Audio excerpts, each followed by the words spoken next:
என்னை சரணடைந்தவர்களுக்கு அந்த தேவைகளும் கூட்டு செய்வது இந்த ஓம் சரணம். ஸ்ரீ சாய்பாபாவின் பொன்மொழி, யார் வேண்டுமானாலும் எதை வேண்டுமானாலும் பேசட்டும், உங்கள் பாதையில் உறுதியாக செல்லுங்கள், அவரிடம் நம்பிக்கை வையுங்கள், இவரிடம் நம்பிக்கை வையுங்கள் என்றெல்லாம் பிறர் சொல்வதை கேட்டு மயங்காதீர்கள். முதலில் உங்கள் மீது அசைக்க முடியாத நம்பிக்கையே என் மீது நீங்கள் வைக்கிற நம்பிக்கையாகும். என்னால் எதுவும் முடியும் என்று சொல்லுங்கள், நிச்சயம் அது முடியும். உன்னில் இருப்பது நீ அல்ல நான். கோரிக்கைகள் நிறைவேறாமல் போவது என்ற பேச்சை சென்றல் பற்றி இல்லை. என்னை சரணாகதி அடைந்தவர்கள் துன்பத்தில் செல்வாயில் நான்கு கரங்களையும் கொடுத்து அவரை மேலே எழ செய்வேன். அவனை இவை காப்பது போல் காப்பேன். ஓம் சாய்ராம்.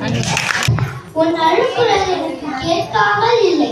பாவங்கள் செய்பவரும் தீங்கு இழைப்பதையே குறிக்கோளால் கொண்டவரும் சிறப்பாக வாழ்கிறார்கள்.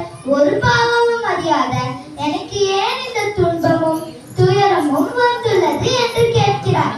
நீ கேட்கிற கேள்வி நியாயமானதுதான். இதுதான் வாழ்வின் நியதி.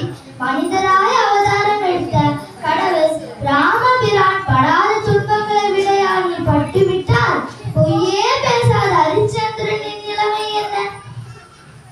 அல்லாஹ்வுக்கு மட்டுமே இந்த சத்திய சோதனைகள் வரும்.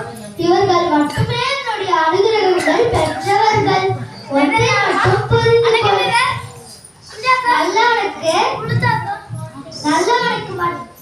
நல்லவனுக்கு சோதனைகள் வந்தாலும் அவன் உலகம் போற்றி வாழ்வான்.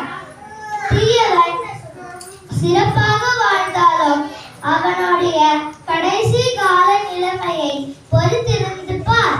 அப்போது அவன் வாயடைத்து நிற்பான்.